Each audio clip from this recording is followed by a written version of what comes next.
El chasquido metálico del cerrojo resonó en el silencio tenso de aquella mañana de octubre de 1815. El capitán francés Henry Dubois observaba con incredulidad el arma que sostenía en sus manos temblorosas. No era un fusil francés. No llevaba las marcas de la manufactura de Charleville que tan bien conocía.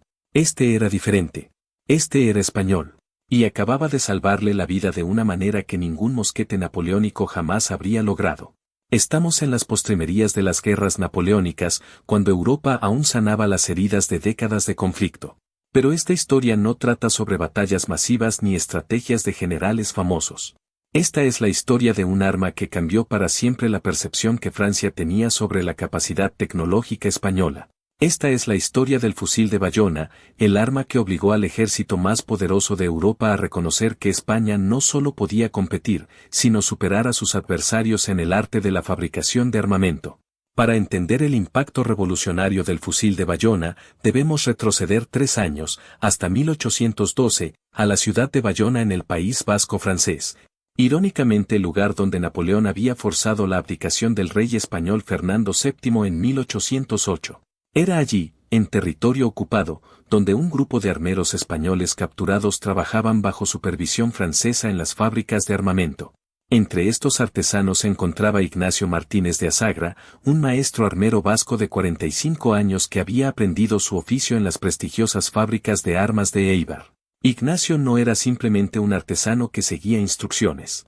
Era un innovador, un pensador que constantemente cuestionaba los métodos establecidos y buscaba mejoras en cada aspecto del diseño de armas de fuego. Los franceses habían capturado a Ignacio y a otros 22 armeros españoles durante la toma de San Sebastián en 1808. En lugar de enviarlos a prisiones convencionales, los oficiales napoleónicos reconocieron su valor y los pusieron a trabajar en las fábricas de armamento de Bayona. Era trabajo forzado, sí, pero Ignacio vio en esto una oportunidad extraordinaria. Tendría acceso a las mejores herramientas, los mejores materiales y, más importante aún, a los secretos de fabricación de los fusiles franceses que habían dominado los campos de batalla europeos durante años. Durante los primeros meses de su cautiverio, Ignacio trabajó en silencio, observando cada detalle del proceso de fabricación francés. Estudiaba la metalurgia, los mecanismos de disparo, los sistemas de recarga, las tolerancias en las piezas. Los supervisores franceses estaban satisfechos con su trabajo. Era meticuloso, rápido y producía armas de excelente calidad.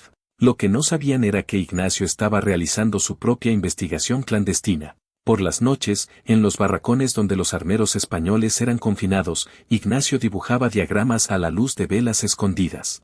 Escribía notas en los márgenes de papeles desechados que rescataba de los talleres. Discutía en susurros con sus compañeros sobre mejoras teóricas que podrían implementarse en el diseño básico del mosquete de chispa estándar que tanto franceses como españoles utilizaban. El mosquete estándar de la época, ya fuera el francés Charleville o el español de fabricación convencional, era esencialmente el mismo diseño que había existido durante casi un siglo. Un cañón de ánima lisa, un mecanismo de chispa para la ignición, una bayoneta que se fijaba en el extremo del cañón. Era un arma efectiva pero con limitaciones significativas. La precisión era pobre más allá de 50 metros. La recarga era lenta, requiriendo al menos 20 segundos para un tirador experimentado. El arma era pesada, poco equilibrada y propensa a fallos mecánicos, especialmente en condiciones climáticas adversas. Ignacio identificó 5 problemas fundamentales que necesitaban solución. Primero, la precisión. El ánima lisa del cañón hacía que el proyectil saliera sin estabilización, provocando una dispersión errática. Segundo, la velocidad de recarga. El proceso de cargar pólvora, atacar el taco, insertar la bala y volver a atacar era demasiado lento para el ritmo del combate moderno. Tercero, la fiabilidad del mecanismo de chispa. En condiciones de humedad o lluvia, el fusil a menudo fallaba. Cuarto, el peso y balance del arma. Los mosquetes estándar pesaban más de 5 kilogramos y su centro de gravedad estaba mal distribuido, causando fatiga en marchas largas. Quinto, la durabilidad. Los componentes metálicos se desgastaban rápidamente con el uso intensivo, especialmente el mecanismo de disparo. Durante 2 años, Ignacio trabajó en sus diseños teóricos. Pero en 1810, algo extraordinario sucedió. Las fuerzas españolas e inglesas comenzaron a avanzar, empujando a los franceses hacia el norte. La fábrica de Bayona, anteriormente segura en la retaguardia francesa, de repente se encontró peligrosamente cerca de las líneas de combate. Los supervisores franceses, preocupados por un posible asalto aliado, comenzaron a trasladar equipamiento y personal hacia París. En la confusión del traslado, Ignacio vio su oportunidad. Con la ayuda de 3 compañeros armeros, planificó una fuga audaz. La noche del 12 de marzo de 1811, mientras las carretas cargadas con equipo partían hacia el norte, los 4 españoles se escondieron en los sótanos de la fábrica. Permanecieron ocultos durante 3 días, sobreviviendo con raciones robadas y agua de lluvia, mientras los franceses completaban la evacuación. Cuando finalmente emergieron, encontraron la fábrica parcialmente abandonada. Un pequeño destacamento de soldados franceses permanecía como guardia, pero la mayoría del personal había partido. Más importante aún, gran parte del equipamiento y las herramientas seguían allí, demasiado pesados o voluminosos para ser trasladados rápidamente. Ignacio tomó una decisión que algunos llamarían locura y otros genialidad. En lugar de huir inmediatamente hacia las líneas españolas, decidió quedarse y utilizar la fábrica para crear un prototipo de su fusil mejorado. Tenía acceso a todo lo que necesitaba: forjas, tornos, herramientas de precisión, metales de alta calidad. Era una oportunidad que quizás nunca volvería a tener. Durante 6 semanas, trabajando principalmente de noche para evitar ser descubiertos por las patrullas francesas, Ignacio y sus compañeros fabricaron el primer fusil de Bayona. El nombre era irónico, un homenaje al lugar de su creación y un recordatorio de que incluso en cautiverio, el ingenio español no podía ser aprisionado. La primera innovación de Ignacio fue revolucionar el cañón. En lugar del ánima completamente lisa estándar, creó un diseño híbrido.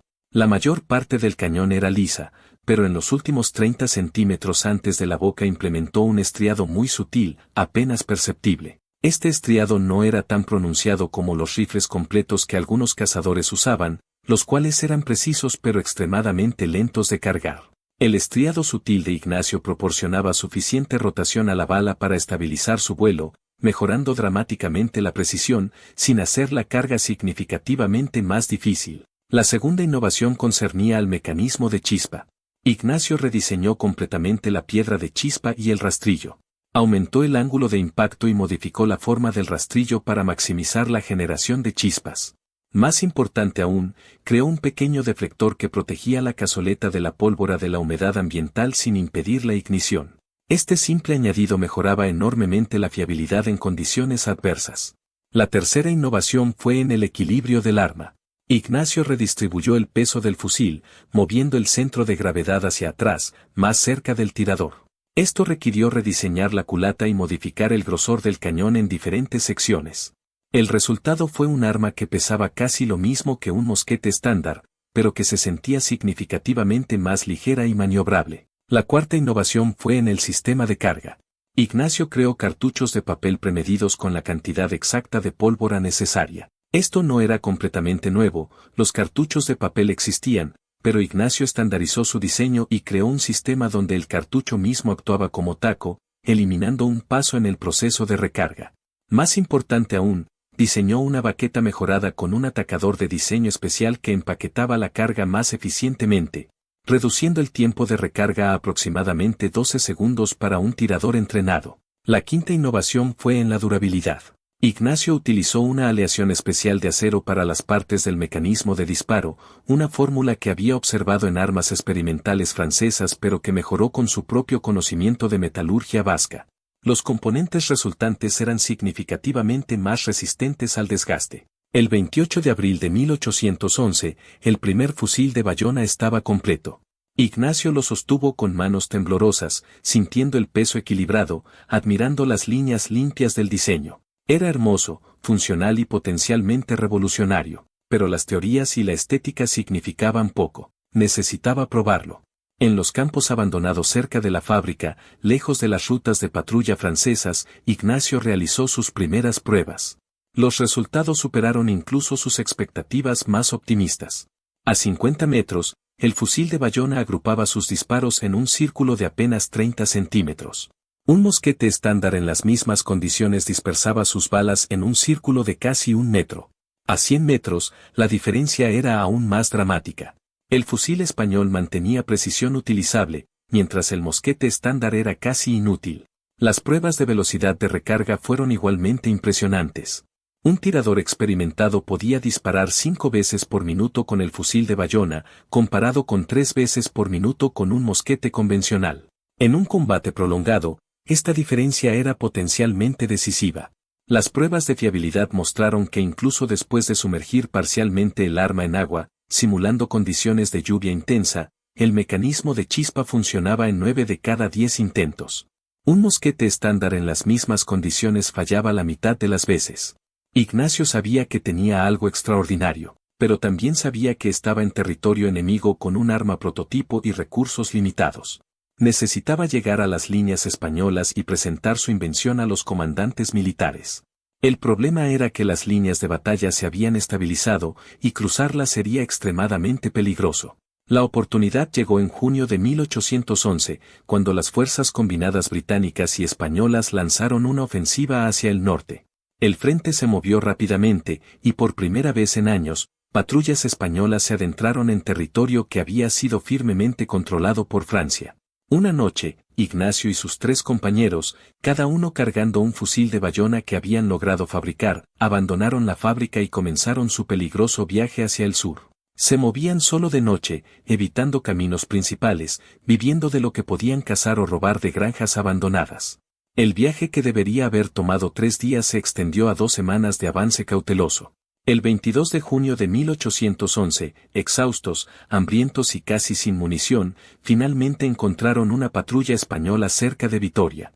Los soldados inicialmente desconfiaron de estos 4 hombres andrajosos que afirmaban ser armeros españoles con un arma revolucionaria. Pero el sargento a cargo, un veterano llamado Tomás Iriarte, reconoció algo en los fusiles que portaban. «Déjame ver esa arma», exigió Iriarte. Ignacio se la entregó sin vacilar. El sargento la examinó con ojo experto, notando inmediatamente las diferencias con los mosquetes estándar. El equilibrio, el mecanismo de chispa modificado, el sutil estriado en el cañón. «Esto es trabajo fino, muy fino». «¿Quién lo hizo?» «Yo», respondió Ignacio simplemente. «Y puedo hacer cientos más si me dan los recursos». Iriarte ordenó a sus hombres escoltar a los armeros hasta el cuartel general del general Francisco Javier de Castaños, quien para entonces había sido restaurado al mando después de su captura y liberación. El general, un hombre que había aprendido a valorar la innovación tecnológica después de sus experiencias en la guerra, acordó ver a los armeros. La demostración ante Castaños y su Estado Mayor fue simple pero efectiva. Ignacio colocó un mosquete estándar español y su fusil de Bayona lado a lado. Disparó cada uno 5 veces contra blancos a 100 metros. Los resultados hablaron por sí mismos. El mosquete estándar impactó el blanco 2 veces de 5.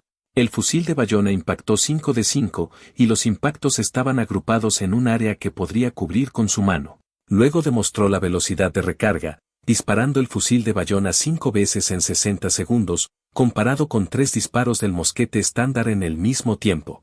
Finalmente, sumergió ambas armas en un barril de agua, las sacó, las secó superficialmente y intentó dispararlas. El mosquete estándar falló. El fusil de Bayona disparó a la primera. El silencio en el campo de tiro era absoluto. Los oficiales españoles se miraban entre sí con expresiones que mezclaban incredulidad y excitación. El coronel Miguel Santillán, jefe de artillería e infantería de Castaños, fue el primero en hablar. «Capitán Martínez, si podemos producir estas armas en cantidad suficiente, cambiaremos el equilibrio de poder en esta guerra. ¿Cuánto tiempo necesitaría para establecer producción en masa?» Ignacio consideró la pregunta cuidadosamente.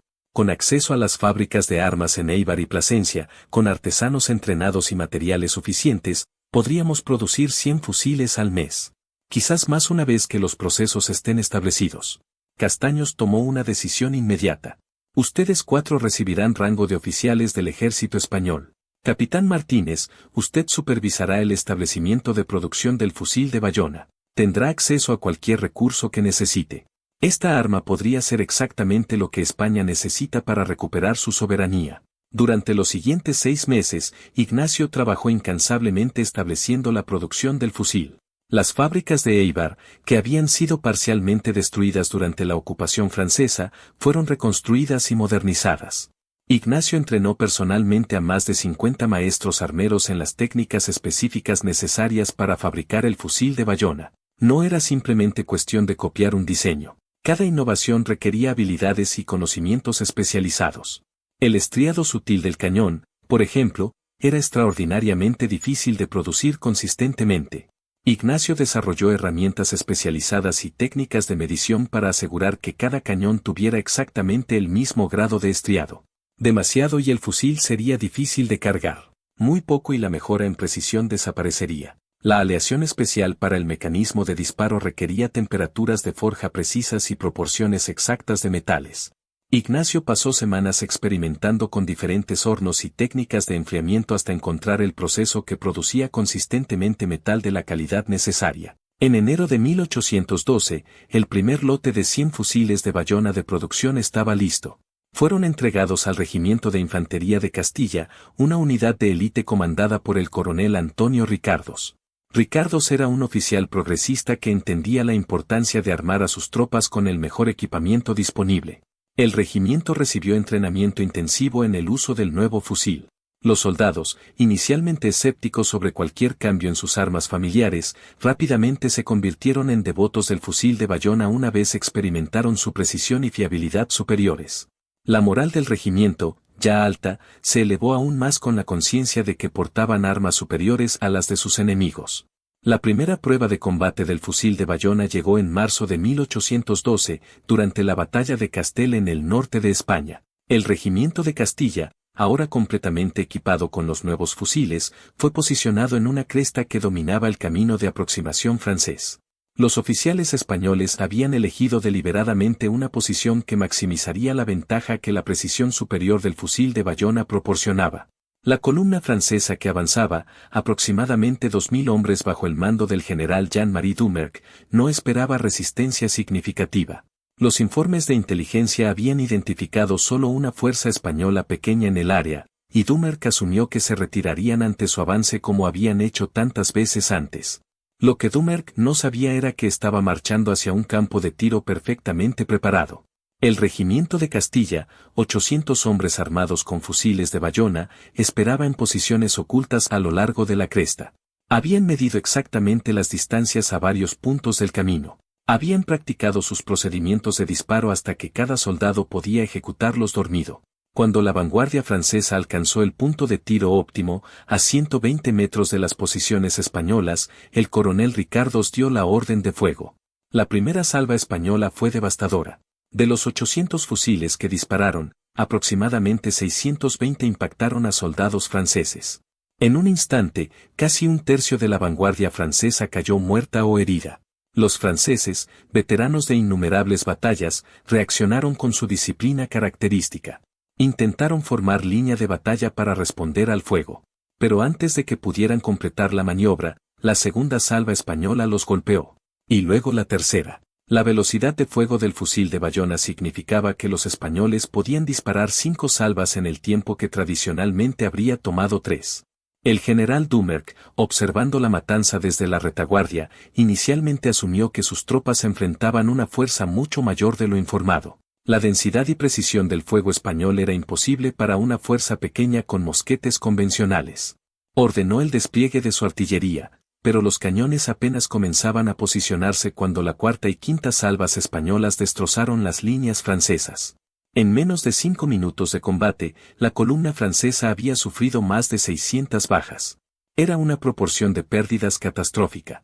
Doumerc, reconociendo que continuar el avance sería suicida, ordenó la retirada. Pero retirarse bajo fuego tan preciso y rápido era casi tan mortal como avanzar. Los franceses rompieron formación y comenzaron a correr hacia la retaguardia. Los soldados españoles, entrenados para aprovechar exactamente esta situación, cambiaron a fuego individual dirigido, seleccionando blancos específicos entre los franceses en retirada. Para cuando la columna francesa alcanzó una distancia segura, había perdido más de 900 hombres entre muertos, heridos y capturados.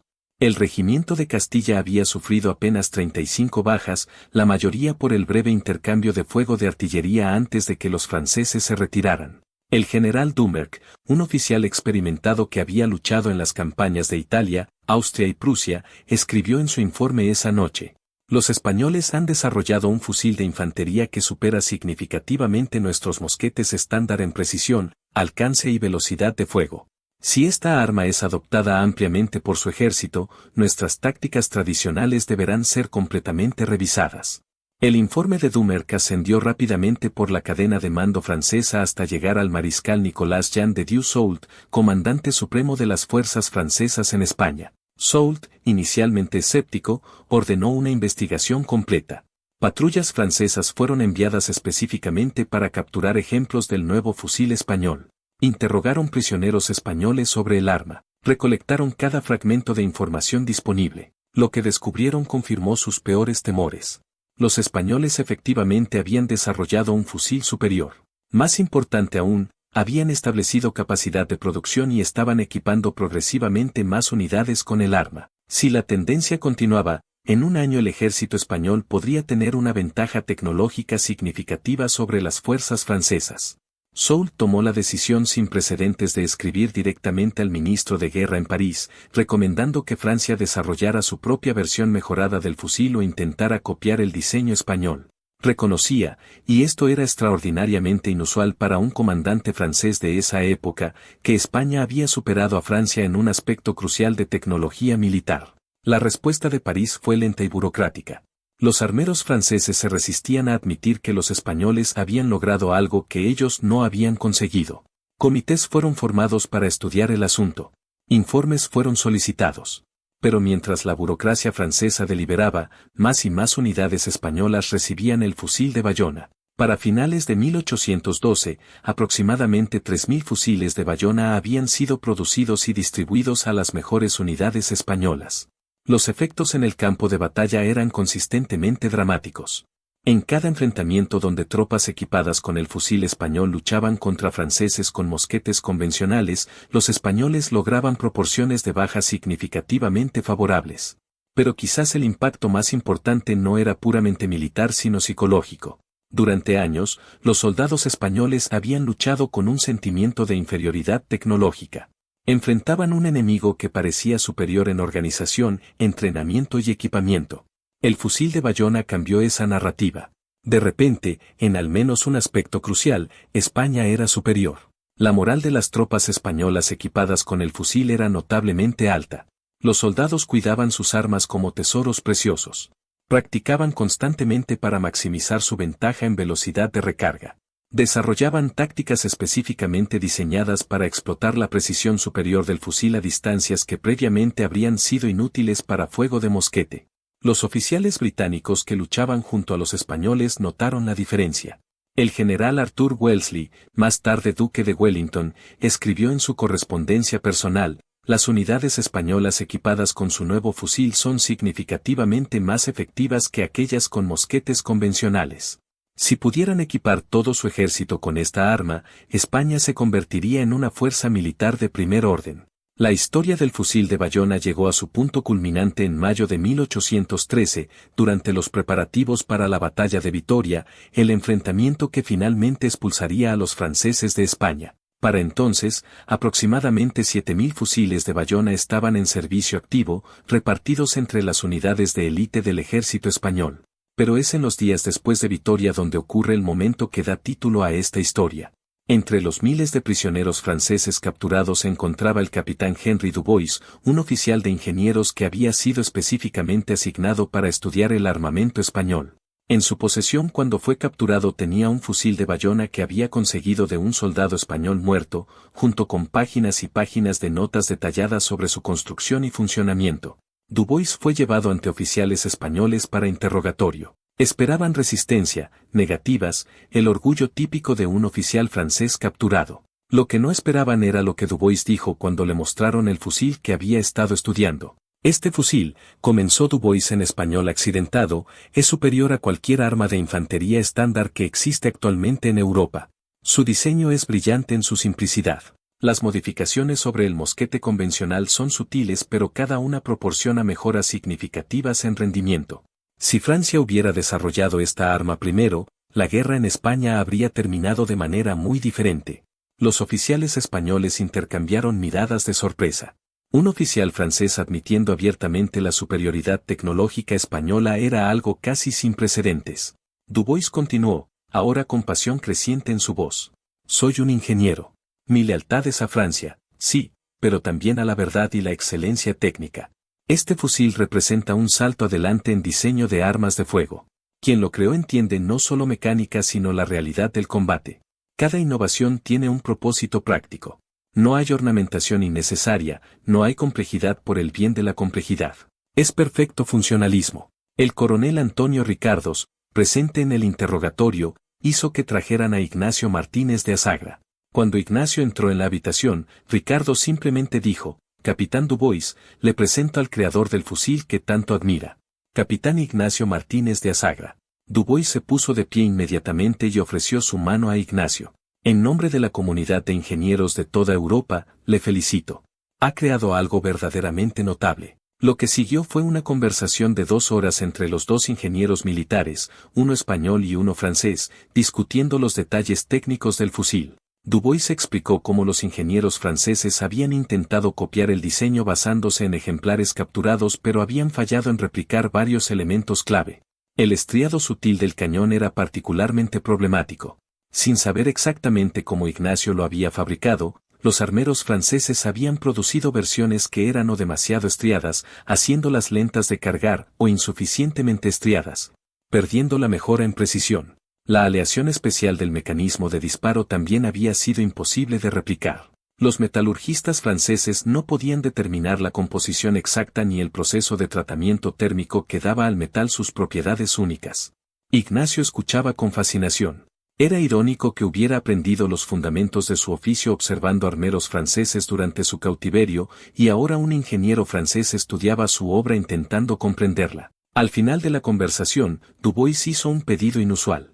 «Capitán Martínez, usted sabe que soy prisionero de guerra y que eventualmente seré repatriado a Francia. Cuando regrese, escribiré un informe detallado sobre mi investigación de su fusil. Ese informe inevitablemente ayudará a Francia a desarrollar armas similares o mejoradas. Le pido permiso para incluir en ese informe mi reconocimiento completo de que su diseño es superior al nuestro y que España ha logrado una innovación significativa en tecnología militar». Ignacio consideró el pedido. En muchos aspectos, sería ventajoso mantener secretos los detalles del fusil, pero también entendía que la tecnología nunca permanece secreta permanentemente. Eventualmente, todos los ejércitos tendrían armas similares. Lo importante era que España había liderado esa innovación. «Tiene mi permiso, capitán Dubois. Más aún, si Francia desarrolla mejoras sobre mi diseño, espero que algún día, cuando nuestros países no estén en guerra, podamos compartir ese conocimiento. El avance de la tecnología militar beneficia a todas las naciones que buscan defenderse, no conquistar». Dubois cumplió su palabra. Su informe, completado después de su repatriación a Francia en 1814, fue extraordinariamente detallado y explícito en su admiración por el fusil de Bayona. El documento circuló ampliamente en círculos militares y de ingeniería franceses. Fue, sin exageración, el reconocimiento formal de Francia de la superioridad técnica española en este campo específico. El impacto del informe de Dubois fue amplificado por el hecho de que llegó en un momento de introspección profunda para el ejército francés. Napoleón había sido derrotado y exiliado. Francia estaba reevaluando sus doctrinas militares, su tecnología y su organización. El informe de Dubois proporcionó evidencia concreta de que la arrogancia tecnológica francesa había sido un error. Había innovación fuera de Francia, y reconocerla no era debilidad sino sabiduría. En los años siguientes, el diseño del fusil de Bayona influyó en el desarrollo de armas de fuego en toda Europa. Los británicos, siempre atentos a innovaciones militares útiles, enviaron una delegación a España en 1815 para estudiar el fusil en detalle. El resultado fue el fusil Baker modificado, que incorporaba varios elementos del diseño español, particularmente el sistema de equilibrio mejorado y aspectos del mecanismo de chispa protegido. Los prusianos, reorganizando su ejército después de las derrotas napoleónicas, también estudiaron el fusil de Bayona extensamente. El general Gerard von Scharnhorst, reformador militar prusiano, escribió que el fusil español demostraba cómo la innovación incremental en tecnología establecida podía producir mejoras significativas sin requerir revoluciones completas en diseño o manufactura. Pero quizás el reconocimiento más significativo vino de Austria. En 1816, el emperador Francisco I de Austria invitó personalmente a Ignacio Martínez de Azagra a Viena para consultar sobre modernización del armamento austriaco. Ignacio, ahora coronel del ejército español, Aceptó con el permiso del gobierno español. Pasó 6 meses en Viena, trabajando con armeros austriacos para adaptar los principios del fusil de Bayona a las necesidades y capacidades de manufactura austriacas. Durante su estancia en Viena, Ignacio fue presentado formalmente al emperador y recibió la Orden de la Corona de Hierro de tercera clase, una condecoración austriaca raramente otorgada a extranjeros. En la ceremonia, el emperador Francisco declaró públicamente: España ha demostrado que la innovación y excelencia técnica no son monopolio de ninguna nación. El coronel Martínez representa lo mejor de la ingeniería europea, y su contribución a la ciencia militar beneficiará a todas las naciones civilizadas. Estas palabras, pronunciadas por uno de los monarcas más poderosos de Europa, representaban un cambio fundamental en cómo España era percibida en el escenario internacional. Durante demasiado tiempo, España había sido vista como una potencia en declive, viviendo de glorias pasadas, incapaz de competir con las naciones más dinámicas del norte de Europa. El fusil de Bayona y el reconocimiento que generó ayudaron a cambiar esa narrativa. De vuelta en España, la producción del fusil de Bayona continuó expandiéndose. Para 1820, más de 40.000 fusiles habían sido producidos. Casi una cuarta parte del ejército español regular estaba equipada con el arma. Los efectos se veían no solo en capacidad de combate sino en la identidad y moral de las Fuerzas Armadas españolas. Los soldados equipados con el fusil de Bayona desarrollaron un orgullo particular en sus armas y en su país. Sabían que portaban equipamiento que era reconocido como superior incluso por sus antiguos enemigos. Este orgullo se traducía en disciplina, en cuidado del equipamiento y en un sentimiento renovado de profesionalismo militar. Las fábricas de armas en Éibar y Plasencia se convirtieron en centros de innovación continua. Ignacio, ahora director de armamentos del ejército español, estableció programas de formación para jóvenes ingenieros y armeros. No quería que España se durmiera en los laureles del fusil de Bayona. La tecnología militar avanzaba constantemente y España necesitaba mantenerse a la vanguardia. Bajo la dirección de Ignacio, las fábricas españolas comenzaron a experimentar con rifles de percusión que utilizaban fulminante en lugar del mecanismo de chispa. Esta tecnología era más nueva y prometía mayor fiabilidad y velocidad. Ignacio vio claramente que el futuro pertenecía a los sistemas de percusión y quería que España estuviera a la vanguardia de esa transición. En 1825, las fábricas españolas produjeron los primeros prototipos de lo que se llamaría el fusil de Oñate, un rifle de percusión que incorporaba todas las lecciones aprendidas del fusil de Bayona pero con la nueva tecnología de ignición. Una vez más, España estaba innovando, no simplemente siguiendo. Pero la historia del fusil de Bayona no se trata solo de tecnología y batallas. Es también una historia humana de perseverancia, ingenio y el triunfo del conocimiento sobre la adversidad. Ignacio Martínez de Asagra había comenzado como un prisionero de guerra, obligado a trabajar en las fábricas de su enemigo. Podría haber simplemente cumplido órdenes, sobrevivido y esperado liberación. En cambio, eligió aprender, innovar y crear algo que cambiaría la historia de su país. Sus compañeros armeros que escaparon con el de Bayona también prosperaron. José María Aguirre, uno de los 4 fugitivos originales, se convirtió en maestro de la fábrica de Plasencia. Desarrolló mejoras adicionales en los procesos de manufactura que aumentaron la velocidad de producción sin sacrificar calidad. Martín Echeverría, otro de los fugitivos, especializó en metalurgia y desarrolló nuevas aleaciones que fueron utilizadas no solo en armas de fuego sino en herramientas industriales. Francisco Javier Gómez, el 4º fugitivo, estableció una escuela de armeros en Éibar que entrenó a cientos de artesanos durante las décadas siguientes. Estos 4 hombres, inicialmente prisioneros anónimos trabajando en una fábrica enemiga, se convirtieron en figuras centrales del renacimiento tecnológico español del siglo XIX. Su historia inspiró a generaciones de ingenieros y artesanos españoles. Miguel Herrera, el joven artillero que había luchado en Madridejos con los obuses móviles, eventualmente se convirtió en instructor de tiro con el fusil de Bayona. Desarrolló los primeros manuales de entrenamiento estandarizados para el arma, documentos que fueron traducidos y estudiados por ejércitos de toda Europa. Su enfoque en entrenamiento sistemático y medición de rendimiento estableció estándares que continúan siendo relevantes en instrucción militar moderna. El impacto económico de la producción del fusil de Bayona también fue significativo para España. Las fábricas de armas empleaban directamente a más de 2.000 trabajadores. Pero el efecto multiplicador era mucho mayor. Minas que suministraban metal, carpinterías que producían culatas, empresas de transporte que movían materiales y productos terminados, todos estos sectores se beneficiaron. La región vasca en particular experimentó un boom económico directamente relacionado con la producción de armamento. Este crecimiento económico ayudó a financiar otras mejoras en infraestructura y educación. Las ciudades de Éibar y Plasencia establecieron escuelas técnicas donde jóvenes podían aprender oficios especializados. Estas escuelas, inicialmente enfocadas en armería, eventualmente expandieron para incluir otros campos de ingeniería y manufactura. El legado del fusil de Bayona así se extendió mucho más allá del campo de batalla. En 1830, 15 años después de que el capitán Dubois escribiera su informe reconociendo la superioridad del fusil español, se organizó en París una exposición internacional de armamento militar. Era un evento sin precedentes, donde naciones de toda Europa exhibían sus últimas innovaciones en tecnología militar. España fue invitada a participar, y la pieza central de su exhibición fue, naturalmente, el fusil de Bayona. Ignacio Martínez de Asagra, ahora general de brigada y una figura respetada en círculos militares europeos, lideró la delegación española. La exhibición española incluía no solo ejemplos del fusil de Bayona sino también diagramas técnicos, herramientas de manufactura y demostraciones en vivo de su rendimiento. La exhibición española fue una sensación. Expertos militares de docenas de países estudiaron el fusil en detalle.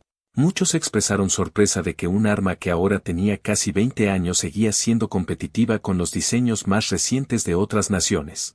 Esto hablaba de la solidez fundamental del diseño de Ignacio. Pero lo que hizo que la exhibición fuera verdaderamente memorable fue una ceremonia especial organizada por los anfitriones franceses. El mariscal Nicolas Soult, ahora ministro de Guerra de Francia bajo el rey Luis Felipe, pronunció un discurso ante cientos de oficiales y dignatarios internacionales. Hace 20 años, comenzó Soult, el ejército francés fue el primero en reconocer oficialmente, a través del informe del capitán Henry Dubois, que España había desarrollado un fusil de infantería superior a cualquier cosa en nuestro arsenal. Ese reconocimiento no fue fácil para el orgullo nacional francés, pero era la verdad. Y la verdad, en asuntos militares, es más importante que el orgullo.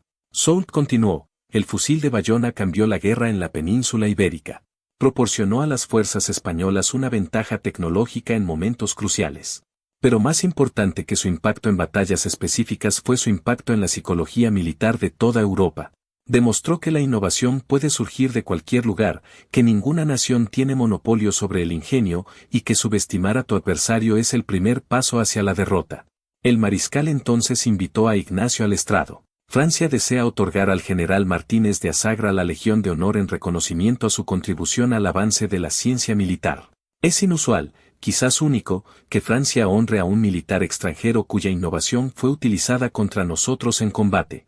Pero el general Martínez representa ideales que trascienden nacionalidades, excelencia técnica, innovación bajo adversidad y compromiso con la mejora continua. Ignacio aceptó la condecoración con humildad y gracia. En sus comentarios de aceptación, habló sobre cómo su tiempo en cautiverio en las fábricas francesas de Bayona había sido fundamental para su educación. Aprendí de los mejores artesanos franceses, dijo. Mi fusil no habría sido posible sin ese conocimiento. La innovación rara vez surge del vacío. Es construida sobre el trabajo de muchos que vinieron antes, de muchas naciones y tradiciones. Este momento, un general español siendo honrado por Francia por un arma utilizada contra Francia, encapsuló perfectamente el espíritu de la era post-napoleónica. Europa estaba cansada de guerra constante. Había un reconocimiento creciente de que la cooperación y el intercambio de conocimiento beneficiaban a todos más que el conflicto perpetuo. El capitán Henry Dubois, ahora coronel retirado, estaba presente en la ceremonia. Después de la presentación formal, se acercó a Ignacio. General Martínez, hace casi 2 décadas escribí que su fusil era superior a los nuestros. Esa evaluación ha resistido la prueba del tiempo. Pero más que eso, su enfoque hacia la innovación, su apertura a compartir conocimiento incluso con antiguos enemigos, representa lo mejor de lo que la ingeniería y la ciencia pueden ser.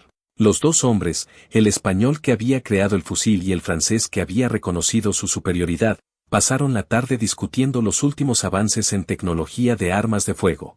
Era una conversación entre colegas, entre ingenieros que compartían pasión por su oficio, sin importar las banderas bajo las cuales servían. Los años 1830 y 1840 vieron la transición gradual del fusil de bayona a armas más modernas basadas en percusión. Pero el legado del fusil persistió.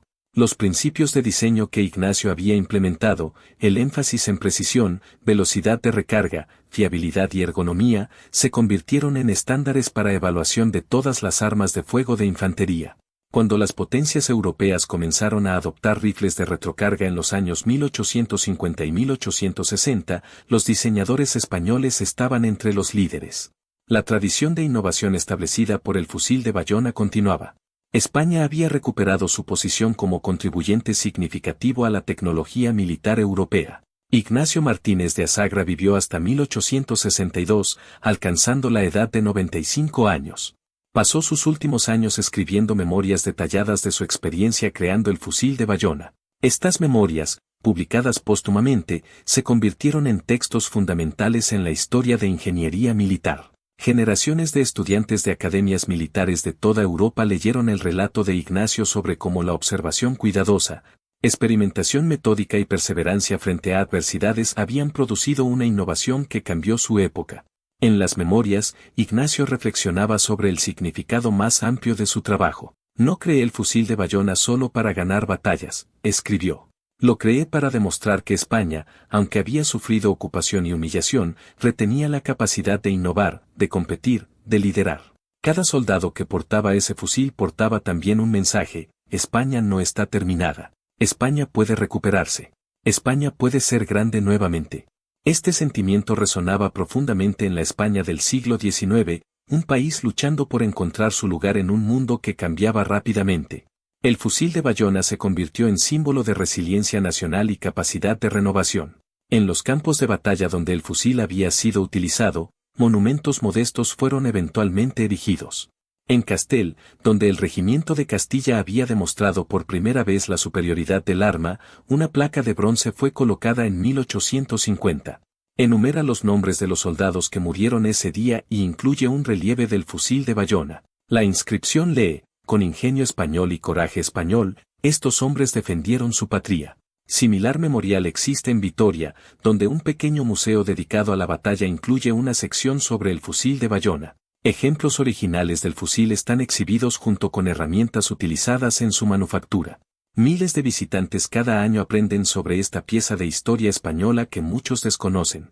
En Éibar, la ciudad que fue centro de producción del fusil, el legado es aún más tangible. La ciudad desarrolló industria de armas de fuego que continúa hasta hoy, aunque ahora enfocada principalmente en armas deportivas y de caza. Pero en el ayuntamiento, un fusil de bayona original ocupa lugar de honor. Cada año, en el aniversario de la primera producción del fusil, la ciudad organiza celebraciones que incluyen demostraciones de técnicas históricas de armería. En las escuelas de Éibar, estudiantes aprenden sobre Ignacio Martínez de Asagra como ejemplo de cómo un individuo determinado puede hacer diferencia significativa. Su historia es utilizada para enseñar no solo historia sino también valores de perseverancia, creatividad y excelencia técnica. La fábrica original donde fueron producidos los primeros fusiles de bayona fue preservada como museo industrial. Visitantes pueden ver las forjas, los tornos, las herramientas de precisión que fueron utilizadas. Demostraciones periódicas muestran el proceso completo de fabricación de un fusil, desde la forja del cañón hasta el ensamblaje final. Es una ventana fascinante a la manufactura del siglo XIX y un recordatorio de las habilidades artesanales que eran necesarias. El impacto cultural del fusil de bayona se extendió incluso a la literatura y el arte. Varios novelistas históricos españoles incorporaron el fusil en sus narrativas sobre la Guerra de Independencia. Pintores crearon obras representando soldados españoles con sus fusiles distintivos. El arma se convirtió en símbolo visual de la resistencia española, tan reconocible como la bandera o el escudo nacional. En 1910, durante el centenario de la Guerra de Independencia, se organizó en Madrid una gran exposición histórica. El fusil de bayona fue pieza destacada. Veteranos ancianos que habían servido con el arma fueron invitados como huéspedes de honor. Aunque pocos quedaban, los que asistieron compartieron sus recuerdos del fusil y su impacto en su servicio militar. Uno de estos veteranos, Pablo Sánchez, que había servido en el regimiento de Castilla y participado en la batalla de Castel, dio un discurso conmovedor: cuando recibimos nuestros fusiles nuevos en 1812, éramos jóvenes soldados que habían visto principalmente derrotas. Sabíamos que los franceses eran mejores organizados, mejor equipados, mejor entrenados.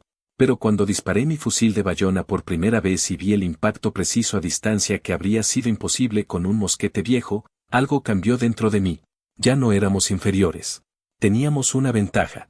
Podíamos ganar. Ese fusil no solo cambió batallas, cambió cómo nos veíamos a nosotros mismos como soldados y como españoles. Este testimonio personal captura quizás mejor que cualquier análisis técnico el verdadero significado del fusil de bayona. Era más que metal y madera, más que innovaciones en estriado de cañones o mecanismos de chispa. Era un símbolo tangible de que España podía competir, podía innovar, podía liderar. Durante la Guerra Civil Española en los años 1930, algunos fusiles de bayona extremadamente viejos fueron sacados de almacenes y arsenales, desesperadamente necesarios cuando armas modernas escaseaban. Estos fusiles, con más de 100 años de antigüedad, todavía podían disparar. Su durabilidad era testimonio de la calidad de construcción que Ignacio había insistido. No eran efectivos comparados con armas modernas, por supuesto, pero el hecho de que funcionaran después de más de un siglo era notable. Después de la Guerra Civil, durante el régimen de Franco, la historia del fusil de bayona fue incorporada en la narrativa oficial sobre grandeza y resistencia españolas. Aunque esta apropiación política fue problemática en muchos aspectos, tuvo el efecto de mantener viva la memoria del fusil y su creador en la conciencia pública española. Con la restauración de la democracia en España en los años 70, historiadores pudieron examinar la historia del fusil de bayona con mayor objetividad y rigor académico. Se publicaron varios estudios detallados sobre el fusil, su desarrollo, su impacto y su legado. Estos trabajos académicos colocaron el fusil en su contexto apropiado, ni minimizando ni exagerando su importancia, sino evaluándolo honestamente como una innovación significativa que tuvo impacto real pero limitado en el curso general de la guerra. Hoy, en el siglo XXI, el fusil de bayona es reconocido por historiadores militares como un ejemplo importante de innovación de armas de fuego en la transición entre el siglo XVIII y XIX. Artículos académicos analizan sus características técnicas. Coleccionistas buscan ejemplares originales, que son extremadamente raros y valiosos. Recreadores históricos producen réplicas funcionales para demostraciones educativas. Pero más allá del interés académico y de coleccionistas, la historia del fusil de bayona continúa resonando porque es fundamentalmente una historia sobre el triunfo del ingenio humano sobre circunstancias adversas. Ignacio Martínez de Asagra estaba prisionero, lejos de su hogar, obligado a trabajar para su enemigo. Podría haberse rendido a la desesperación. En cambio, observó, aprendió, innovó y creó algo que cambió la historia de su país. Es una historia sobre cómo un individuo determinado puede hacer diferencia, sobre cómo la innovación surge de combinación de conocimiento, creatividad y perseverancia, sobre cómo el reconocimiento de excelencia, incluso de antiguos enemigos, puede ser más poderoso que victorias militares. Cuando el capitán francés Henry Dubois escribió su informe reconociendo la superioridad del fusil de bayona, hizo más que simplemente documentar especificaciones técnicas. Reconoció que España, un país que Francia había invadido y ocupado, que había sido visto como tecnológicamente atrasado, había creado algo mejor que lo que Francia tenía. Ese reconocimiento era honesto, profesional y, en su contexto histórico, extraordinariamente valiente. El diálogo entre Ignacio y Dubois, entre el creador español y el evaluador francés, representa lo mejor de la tradición científica y de ingeniería europea. Ambos hombres pusieron la búsqueda de excelencia técnica por encima de nacionalismo estrecho. Ambos reconocieron que la innovación beneficia a todos, independientemente de fronteras políticas. Esta es la lección duradera del fusil de bayona. No es simplemente una historia sobre un arma o una batalla. Es una historia sobre valores humanos, ingenio, perseverancia, excelencia, honestidad intelectual y la capacidad de reconocer logros incluso en adversarios. En un mundo donde la tecnología avanza cada vez más rápidamente, donde la innovación define el éxito de naciones y organizaciones, donde la competencia global es feroz, la historia del fusil de bayona ofrece lecciones relevantes. Muestra que innovación no requiere necesariamente recursos masivos o grandes equipos. A veces surge de un individuo observador con profundo conocimiento de su campo, dispuesto a cuestionar métodos establecidos y experimentar con nuevas soluciones. Muestra que adversidad puede ser catalizador de creatividad. Ignacio desarrolló sus ideas mientras era prisionero, precisamente porque estaba expuesto a conocimientos y técnicas que no habría encontrado en circunstancias normales. Muestra que compartir conocimiento, incluso con competidores, puede ser estratégicamente sabio a largo plazo. La disposición de Ignacio de discutir abiertamente su trabajo con Dubois ayudó a establecer su reputación internacional y contribuyó al respeto que España ganó en círculos científicos y militares europeos. Y muestra que el reconocimiento honesto de excelencia, incluso cuando proviene de fuentes inesperadas o inconvenientes, es señal de madurez y fortaleza, no de debilidad. Francia no se debilitó al reconocer la superioridad del fusil español. Al contrario, ese reconocimiento permitió a Francia aprender y mejorar sus propias capacidades. Estas lecciones trascienden su contexto histórico específico. Son aplicables a innovación en cualquier campo, a competencia entre empresas, a relaciones internacionales, a desarrollo personal. La historia del fusil de Bayona es, en última instancia, una historia sobre potencial humano y sobre cómo ese potencial puede manifestarse incluso en las circunstancias más difíciles. Hoy, cuando visitamos museos y vemos un fusil de Bayona exhibido detrás de vidrio, es fácil verlo simplemente como un artefacto histórico, una pieza de metal y madera de hace 2 siglos. Pero si conocemos su historia, si entendemos lo que representó, vemos mucho más. Vemos el ingenio de un armero vasco que se negó a rendirse. Vemos el coraje de soldados españoles que lucharon por libertad de su país. Vemos el profesionalismo de un oficial francés que puso verdad por encima de orgullo nacional. Vemos un momento en la historia cuando España demostró al mundo que podía innovar, podía competir, podía liderar. El fusil de Bayona es el arma española que hizo historia no solo porque fue efectiva en batalla, sino porque cambió percepciones, porque inspiró a una nación y porque obligó a Francia, el poder militar dominante de su época, a reconocer la superioridad tecnológica española. Ese reconocimiento, documentado en informes oficiales y ceremonias públicas, es parte permanente del registro histórico. Y esa es quizás la victoria más duradera del fusil de Bayona, no las batallas ganadas con él, sino el respeto ganado a través de él. Respeto que España demostró merecer a través de ingenio, innovación y excelencia. Respeto que permanece como parte del legado de Ignacio Martínez de Asagra y de todos los que contribuyeron a crear esta arma extraordinaria. La historia del fusil de Bayona nos recuerda que la grandeza de una nación no se mide solo por el tamaño de su territorio o su ejército, sino por la calidad de su pensamiento, la creatividad de su gente y su capacidad de innovar cuando más importa.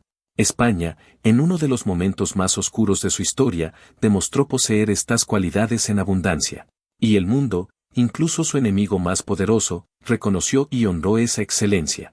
Ese es el verdadero legado del fusil de Bayona, un recordatorio permanente de que el ingenio español, cuando se le da oportunidad de florecer, puede crear maravillas que cambian el mundo.